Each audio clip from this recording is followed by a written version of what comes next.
मैं आर.के. शर्मा, आप देख रहे हैं भारत रक्षक न्यूज। उत्तर प्रदेश के जनपद महाराजगंज अंतर्गत ग्राम सभा कसमरिया के सरदार वल्लभ भाई पटेल कन्या इंटरमीडिएट कॉलेज में आज हम लोग उपलब्ध हैं और आप लोगों को भी एक प्रतिभाशाली बच्चों के बीच में लेके जाना चाहते हैं, जहां पे प्रतिभाशाली बच्चों ने ऐसा परचम लहराया है कि एक ग्रामीण क्षेत्र में स्थित विद्यालय जनपद से लेकर के प्रदेश तक अपना झंडा लहरा रहा है। आप हमारे पीछे देखेंगे कि कुछ बच्चों की लिस्ट लगी हुई है और यहाँ का बोर्ड हमारे कैमरामैन दिखा दें और मैं उन बच्चों से अवगत कराऊंगा और यहाँ की परिस्थिति से अवगत कराऊंगा कि किस किस तरह से पठन पाठन का कार्य यहाँ होता है और ये बच्चे काफ़ी आगे चलते हुए चले जाते हैं। यहाँ पे शिक्षा जगत में कई ऐसी संस्थाएँ हैं जहाँ पे काफ़ी लोग प्रतिभा ले रहे हैं और सबसे बड़ी प्रतिभा तो यहाँ पे ये देखने को मिल रही है कि कुछ राजकीय और परिषदीय विद्यालय हैं जहाँ पे भी बच्चे पढ़ रहे हैं, उनको छोड़ करके मान्यता प्राप्त विद्यालयों में हम आप लोगों को लेकर के चलते हैं। ऐसी कौन सी गतिविधि है जहाँ पे इतने ट्रेंड टीचर होते हुए भी ये जो परचम प्राइवेट विद्यालय के बच्चे लहरा रहे हैं वो सरकारी विद्यालय से नहीं आ रहा है। सरकार की योजनाओं पर पानी फेरते हुए उन अध्यापकों के लिए यह प्राइवेट विद्यालय काफ़ी चुनौती कर रहा है कि जहां पे ये प्राइवेट विद्यालय में पढ़ करके बच्चे अपना नाम देश प्रदेश और राष्ट्र तक लेके चले जाते हैं, वहां पे उन सरकारी विद्यालय के अध्यापकों को सोचना चाहिए कि कहां ऐसी कमी रह गई कि इतने वेतन पाने के बाद भी हम ऐसे बच्चे को तैयार नहीं कर पा रहे हैं। मैं ऐसे अध्यापकों से और उन बच्चों से मिलवाना चाहूंगा कि यहां पढ़ करके वो क्या महसूस कर रहे हैं और वो सरकारी और परिषदीय विद्यालय के लिए क्या चुनौती दे रहे हैं कि ऐसे बच्चे सिर्फ प्राइवेट से निकलते रहेंगे तो सरकारी विद्यालय के अध्यापक खाली नोट गिनते रहेंगे। मैं इन बच्चों से मिलवाना चाहूंगा और यहाँ के प्रधानाध्यापक और प्रबंधक महोदय से भी मिलवाना चाहूंगा कि उन्होंने क्या सरकारी विद्यालयों को चुनौती दिया है। बेटा, आप अपना नाम बताइए। पवन वर्मा। आप अपने स्कूल का नाम बताओ। सरदार वल्लभ भाई पटेल कन्या इंटर कॉलेज कसमरिया महाराज। आप किस क्लास के छात्र रहे हैं? कक्षा 10। कक्षा 10 में? जी सर। क्या अंक आपने प्राप्त किया है? 561, 93.5%। 93.5% आप हैं। आपका क्या नाम है बेटा? आदित्य गुप्ता। आप किस क्लास के छात्र रहे हैं? क्लास 10। कितना अंक आपने लिया है? 553। सरदार वल्लभ भाई पटेल के हैं आप? जी सर। आपका शुभ नाम क्या है? धनवंत शर्मा। आप किस क्लास के छात्र रहे हैं? क्लास 10th का। कितना अंक आपने लाया है? 554। 554 लाए हैं। क्या परसेंटेज आपकी बनी है? 92.3। आप? महेश कुमार प्रजापति। विद्यालय का नाम? सरदार वल्लभ भाई पटेल कन्या इंटर कॉलेज कसमरिया किस महाराज। क्लास के छात्र रहे हैं आप? Class 10th। क्या परसेंटेज लाए हैं? 555 नंबर, 92.5%। अच्छा। बेटा, आप अपना नाम बताओ। प्रीति गुप्ता। किस क्लास की छात्र रही हैं आप? Class 10th। क्या परसेंटेज आपका रहा है? 92.5%। आप? Myself Rukhsana Khatun. I'm daughter of Mr. Tabarak Hussain. My college name Sardar Vallabh Bhai Patel Kanya Inter College Kasmariya Maharajganj. I'm student 12th 12th class की स्टूडेंट Yes, रही sir. हैं। क्या percentage आपका आया है? 92.4%। ठीक है। आप? साबिया खातून मेरा नाम है। पिताजी का? कमरुद्दीन अहमद। विद्यालय? सरदार वल्लभ भाई पटेल कन्या इंटर कॉलेज कसमरिया महाराज। आप किस क्लास की छात्र रही हैं? 12th। क्या परसेंटेज आपका आया है? मेरा 91% है। 91%। बेटा, आप अपना नाम बताओ। My name is Sadna Sahani. My father's name is Mr. Dilip Sahani. My school name is Sardar Vallabh Bhai Patel Kanya Inter College Kasmariya Maharajganj. My school director name is Mr. Harinder Kumar. My school principal name is Mr. Avdesh Pandey. And class 12th. Class 12 की छात्र रही हैं। 89.8%. आप अपना नाम बताओ। मेरा नाम रोशनी मद्धेसिया है। मेरे पिताजी का नाम श्री हीरालाल मद्धेसिया और मेरे स्कूल का नाम सरदार वल्लभ भाई पटेल कसमरिया इंटर कॉलेज महाराजगंज और मेरे प्रबंधक सर का नाम है हरेंद्र पटेल। जी। आप किस क्लास की छात्र रही हैं बेटा? मैं 12th क्लास की छात्रा हूँ और मेरा मतलब नंबर 90.2 है। आप 12th की रही हैं कि 10th की? 12th की। आप 92 पॉइंट कुछ परसेंटेज जब लाई हैं आप, तो आपको कैसा फील हो रहा है कि इस विद्यालय से आपको पठन पाठन कैसा हुआ है और आप कहाँ तक अपने आप को पहुँचाना चाहेंगे कि देश के काम में आपका उपयोग हो सके? सर, सबसे पहले मैं अपने विद्यालय के सर लोग का धन्यवाद करना चाहती हूँ क्योंकि उन्हीं लोगों की वजह से मैं मतलब इतना नंबर या कुछ भी आगे बढ़ सकी हूँ और उन्हीं लोग मतलब आगे हम लोग को किए हैं। आपके पीछे भी कुछ बालिकाएं हैं। हाँ। और वो भी यहाँ खड़े हैं, कैमरामैन हमारे दिखा देंगे, इतने सारे बच्चे हैं। वो लोग भी आप लोगों से कुछ सीख लेना चाहते हैं। उन बच्चों के लिए क्या कहना चाहेंगे कि वो कितने परसेंटेज लाएं और कैसे कैसे पढ़ाई लिखाई करें? बच्चे सभी मतलब अच्छे से पढ़ रहे हैं, लेकिन अपने मतलब दिमाग और होशियारी की मतलब अपने तरफ से वो अच्छा करें, और सर लोग भी अच्छे से पढ़ाते हैं, सब कुछ वो भी अच्छा करें और अच्छा लाएं। बेटा, आप ये जो आज मेडल और शील्ड प्राप्त की हैं, अपने पीछे आने वाली छात्राओं के लिए क्या कहना चाहेंगी? वो किस तरह से पढ़ें कि आपसे भी आगे जाएं? मैं सभी स्टूडेंट से कहना चाहती हूँ कि सभी लोग अच्छे से पढ़ें और सर लोगों का मतलब बातों का ध्यान रखें, और कोशिश हमें पूरी करनी है। इतना अधिक रैंक आप लोगों ने लाया है, जरूर कोई ना कोई गुणवत्ता तो होगी। और कैसा टेक्निक आपने अपनाया कि इतना बढ़िया रैंक लेकर गया? आप अपने पीछे के छात्रों को क्या कहना चाहेंगे वो किस लेवल से पढ़ें कि आपसे भी अच्छा रैंक लावा? पहली बात तो हमें जो अपना पूरा ध्यान है एकदम अपने पूरे लगन से पढ़ाई करना चाहिए जी। और जब हम पढ़ाई करने बैठे तो अपने जितने भी मतलब जो हम चीज़ें हमें डिस्ट्रैक्ट करती हैं उनको सबसे पहले हमको दूर करना चाहिए। जी जी जी। और हमें जब भी पढ़ाई करने बैठना चाहिए तो अपनी सारी चीज़ों को अपने पास रखें और पढ़ाई के दौरान कोई भी ऐसा काम ना करें जिससे हम डिस्ट्रैक्ट हो सके, और अपनी पूरी लगन से पढ़ाई करेंगे। और मैं बस यही कहना चाहती हूँ कि सारे स्टूडेंट अच्छे से पढ़ाई करें और हम लोग से भी आगे जाएं। स्टूडेंट की सबसे पहली ज़रूरत क्या होती है? सबसे पहली ज़रूरत स्टूडेंट की सबसे पहली ज़रूरत क्या होती है? शिक्षा और शिक्षा। किताब। किताब और कुछ नहीं? नहीं, कॉपी कलम तो होती है। वो तो है। हाँ, और कुछ नहीं? और दिमाग तो होना चाहिए पढ़ने के लिए। देखिए, दिमाग तो पढ़ाने से बढ़ता है, हाँ। कोई लेकर के नहीं आता है, सब कुछ यहीं से मोटिफाई किया जाता है। हाँ। और ये तो दिमाग सबके पास होता है, लेकिन कौन कितना अपने दिमाग को घर्षण करके कितना चमका सकता है, कितना डायमंड हाँ। बन सकता है, ये उसके ऊपर डिपेंड करता है। हाँ।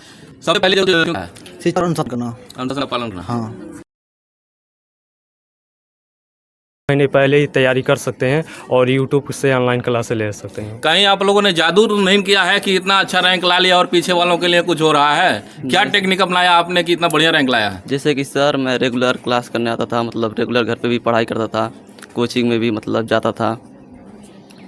अभी आप हमारे सामने खड़े सारे विद्यार्थी हैं, अभी आप लोगों ने अपने टॉपर्सों के बात सुने हैं, और आप लोगों में से मैं ये चुनना चाहूँगा कि कितने लोग इनको बीट करना चाहेंगे कि ताकि आप विद्यालय नहीं आप देश के लेवल पे जाएं, आपको प्रधानमंत्री सम्मानित करना चाहेंगे। मैं यहाँ के प्रधानाध्यापक और प्रबंधक महोदय से मिलना चाहूँगा कि ऐसा क्या जादू आपने किया है कि आपके विद्यालय के बच्चे हर साल टॉपर्स रहते हैं। प्रबंधक जी, आप अपना परिचय देते हुए। जी, मेरा नाम हरेंद्र कुमार पटेल है और मैं सरदार वल्लभ भाई पटेल कन्या इंटर कॉलेज का प्रबंधक हूँ। सबसे पहले मैं आप लोग का जो है यहाँ पे सादर स्वागत करता हूँ कि आप अपना बहुमूल्य समय निकाल करके विद्यालय में समय दिए हैं। आज विद्यालय जो है कक्षा 10, 12 एवं 6, 7, 8 के संपूर्ण छात्रों का जो है सम्मान समारोह मनाया जा रहा है। इसी के साथ जो है जो भी हमारे अध्यापक हैं जो इंटरमीडिएट लेवल में पढ़ाते हैं, प्रवक्ता हैं या सहायक अध्यापक हैं, वो सभी लोगों ने अपने कर्तव्यों का निर्वहन बहुत अच्छे से किया, जिससे ये सभी बच्चों ने बहुत ही अच्छे अंक से नंबर प्राप्त किए हैं। और मैं आपको ये भी बताना चाहता हूँ कि विद्यालय में मैं सन 2014 से यहाँ आया हूँ। सन 2014 से आज 10वां वर्ष है, सन 2024 है, और सन 2024 इसमें जो है 7 वर्षों तक मैंने टॉपर्स की सूची में स्थान प्राप्त किया है। सिर्फ 3 वर्षों में आपका जो है 2018, 2020 और 2024 में टॉप 10 की सूची में स्थान नहीं प्राप्त कर पाया। बाकी सन 2014 में विद्यालय का प्रथम स्थान प्राप्त किया था। विद्यालय 555 नंबर विद्यालय के बच्चे ने पाया था। विषयवार रखे हुए हैं और सरकारी संस्थाओं के मुझे नहीं पता कि वहाँ पे अध्यापक क्या सभी विषय के वहाँ उपलब्ध हैं या नहीं हैं, लेकिन हमारे वहाँ जो भी अध्यापक हैं विषयवार अध्यापक उपलब्ध हैं। हर विषय के व्यक्तिगत अध्यापक मिलते हैं, जिससे बच्चों को अच्छी से अच्छी शिक्षा दी जाती है। बच्चों का कंसेप्ट जो है बढ़िया से क्लियर हो सके, इसलिए व्यक्तिगत अध्यापक होना भी ज़रूरी है। आपको नहीं लगता कि आप सरकारी विद्यालयों को चुनौती दे रहे हैं?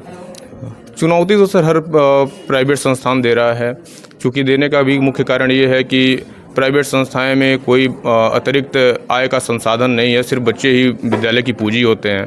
तो बच्चों पे अगर प्राइवेट संस्थान फोकस नहीं करेगा तो आने वाले समय में प्राइवेट संस्थानें बंद हो जाएंगी। सर, हमारे दर्शक आपसे ये भी जानना चाहते हैं कि आपके विद्यार्थी इतने टॉपर्स आते चले जा रहे हैं, 2014 से लेकर 24 आ गया। अभी आपने जो बताया है कि खाली 3 साल में आप टॉप 10 में नहीं आ पाए हैं, लेकिन वो भी आ जाएंगे। आपने अनवरत ये मेहनत किया है। तो विद्यार्थियों की सबसे पहली ज़रूरत क्या होती है और सबसे पहली आवश्यकता क्या होती है? विद्यालय में जब विद्यार्थी जब आते हैं तो उनको सबसे पहले वो ये देखते हैं कि यहाँ की शिक्षा की स्थिति क्या है। जब वो आते हैं तो सबसे पहले शिक्षा की स्थिति को देखते हैं। शिक्षा की स्थिति को जांच करने के बाद से अनुशासन को देखते हैं। कुछ विद्यार्थी जो है ये भी देखते हैं कि हमारी आवश्यकता क्या है, यहाँ पे क्या हमारी आवश्यकताओं की पूर्ति हो सकती है या नहीं हो सकती है। उसके बाद ही बच्चों को जो है उन्हीं के अनुसार विद्यालय जो है पढ़ाई कराता है। और पिछले वर्ष जो है हमने बच्चों को जो क्लास 10th में पढ़ाई कर रहे थे उनके लिए एक्स्ट्रा क्लासेस हमने बनाया था, जिसका जो है बढ़िया लाभ मिला था। इस वर्ष थोड़ा सा हमारी भाग दौड़ होने की वजह से, टीचरों की भाग दौड़ थोड़ी सी थी, इस वजह से इस बार एक्स्ट्रा क्लासेस नहीं हो बन पाया। लेकिन आने वाले समय में सभी को जो है एक्स्ट्रा क्लासेस और हर विषय के लिए जैसे फिजिक्स हो गया, इंटरमीडिएट में केमिस्ट्री हो गया, इनके 2-2 क्लासेस चलाएं जाए, जिससे बच्चों का और अधिक से अधिक नंबर प्राप्त हो सके। इसका मतलब आप देश लेवल पे जाना चाहते हैं, सरकार से सम्मानित होना चाहते हैं। मैं यहाँ पे अभी प्रिंसिपल साहब से मिलवाना चाहूँगा आपको, और देखते हैं प्रिंसिपल साहब ने क्या मेहनत किया है। श्रीमान जी, आप अपना पहले परिचय दें। मेरा नाम अवधेश कुमार पांडे। मैं इस वर्ष इस विद्यालय में प्रधानाचार्य के पद पर नियुक्त किया गया हूँ। मेरी बच्चों की पढ़ाई को लेकर के सबसे पहली प्राथमिकता होती है कि बच्चे यहाँ पढ़ने के लिए आए हुए हैं और उन्हें समयोचित तथा क्रम से हर विषय के लिए अध्यापक उपलब्ध कराए जाएं, जिससे उनकी पढ़ाई सुचारू रूप से हो सके। उनकी कोई भी क्लास व्यवस्थित ढंग से आगे बढ़ाने के लिए 3 चीज़ों की बहुत अधिक भूमिका होती है। पहले प्रबंध तंत्र, दूसरा अभिभावक और तीसरा शिक्षक। अगर इन तीनों में से किसी एक ने भी थोड़ा सा अपने कर्तव्य के निर्वहन में चूक किया तो शिक्षा व्यवस्था वहीं पीछे हो जाती है। जबकि हमारे संस्थान में ये 3 चीज़ें जो है पूरे मनोयोग के साथ इस विद्यालय को आगे बढ़ाने में और इस विद्यालय में पढ़ने वाले बच्चों को शिक्षा प्रदान करने में अपनी सराहनीय भूमिका अदा कर रही है। और हम जो टॉपर्स बच्चे आए हैं, इन बच्चों को बहुत शुभकामनाएं दे रहे हैं और इनसे उम्मीद करते हैं कि ये अपने जीवन में और आगे जाएं और बड़ी से बड़ी ऊंचाइयों को प्राप्त करें, ताकि वह अपने पीछे आने वाले अपने भाई बहनों के लिए एक मिसाल बन सकें, एक प्रेरणा के स्रोत बन सकें, जिससे कि सर आप लोग ये अनवरत जो टॉपर्सों की सूची तैयार कर रहे हैं, आप सरकारी विद्यालयों के लिए क्या कहना चाहेंगे कि आप लोग काली मान्यता प्राप्त लेकर के टॉपर्स पैदा करते हैं और सरकारी विद्यालय से टॉपर नहीं निकलते हैं, जबकि आपसे 10 टीचर होते हैं? क्या टेक्निक है आपके पास? देखिए, सबसे बड़ी ज़रूरत होती है किसी भी चीज़ को प्राप्त करने के लिए एक उचित रणनीति की। जी। उचित रणनीति अगर बना ली जाए तो मुझे नहीं लगता कि कोई भी ऐसा है जो अपने आप को पीछे करेगा या करना चाहेगा। उचित रणनीति के अभाव में मुझे लगता है कि ऐसी स्थिति उत्पन्न होती है।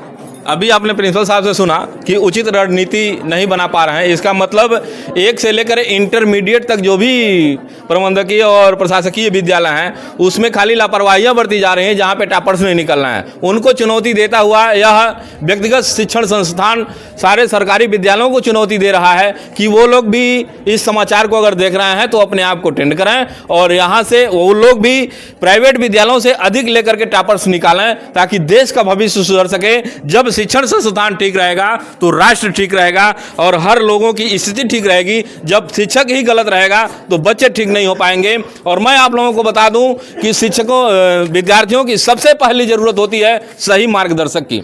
चाहे वो घर से लेकर के शिक्षण संस्थान तक हुआ, अगर उसका मार्गदर्शक सही नहीं है, उसका मार्गदर्शक ठीक नहीं है तो वो रास्ता भटक जाएगा। क्योंकि बच्चे वो कोरे कागज होते हैं, जो लिखना चाहेंगे उनके फाइल पे वही लिखा जाएगा। तो सही मार्गदर्शक हर जगह पे हो। हमारे समाचार को जहाँ कहीं से भी जो लोग भी देख रहे हैं उनसे मैं निवेदन करना चाहूँगा कि अगर रास्ते में कोई बच्चा मिल जाए तो उसका सही दिशा निर्देश आप लोग कर दें। भारत रक्षक से RK शर्मा।